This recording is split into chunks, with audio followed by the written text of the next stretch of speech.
menjelaskan tentang anemia defisiensi zat besi. Yang pertama itu adalah pengertian. Anemia defisiensi besi adalah anemia yang terjadi karena tubuh mengalami kekurangan besi atau berkurangnya cadangan besi akibat kebutuhan yang meningkat, kehilangan besi atau kemampuan tubuh yang rendah untuk menyerap besi dari usus sehingga terjadi anemia. Keadaan ini ditandai dengan menurunnya saturasi transferin atau berkurangnya kadaverin serum hemosiderin sumsum tulang.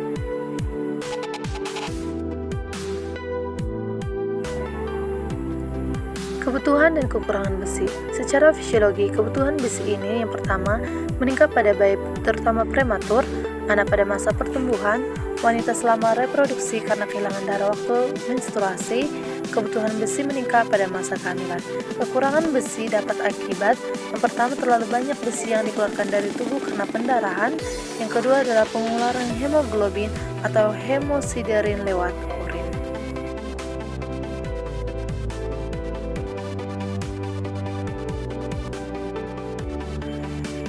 Penyebab anemia defisiensi besi. Yang pertama, intake besi yang tidak cukup, yaitu diet besi kurang, terhambatnya absorpsi besi. Dua, kehilangan besi, yaitu setelah pendarahan kronik dan infeksi cacing dan amoeba.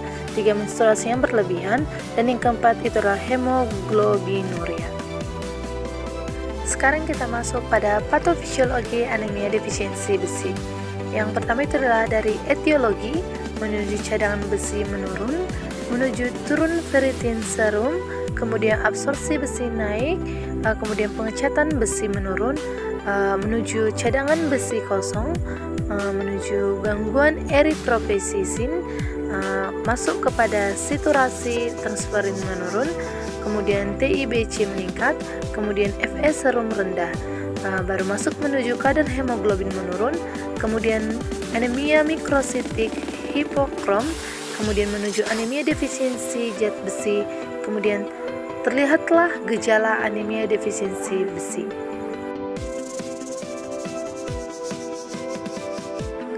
Sekarang kita akan membahas apa sih pemeriksaan laboratorium ataupun data penunjang dari anemia defisiensi zat besi ini. Yang pertama itu MCF, MCH, dan MCHC kurang dari normal. Morfologi berupa anemia mikrositik dengan anisitosis, piokilositosis, dan banyak dijumpai sel pensil.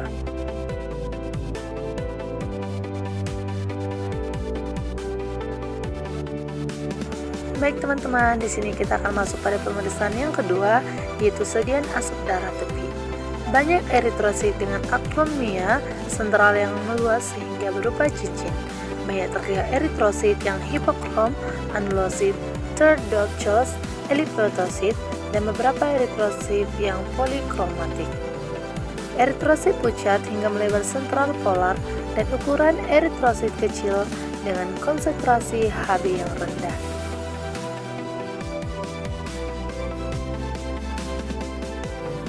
Kemudian pemeriksaan laboratorium yang ketiga itu adalah jumlah retikulosit normal atau sedikit bertambah ataupun meningkat.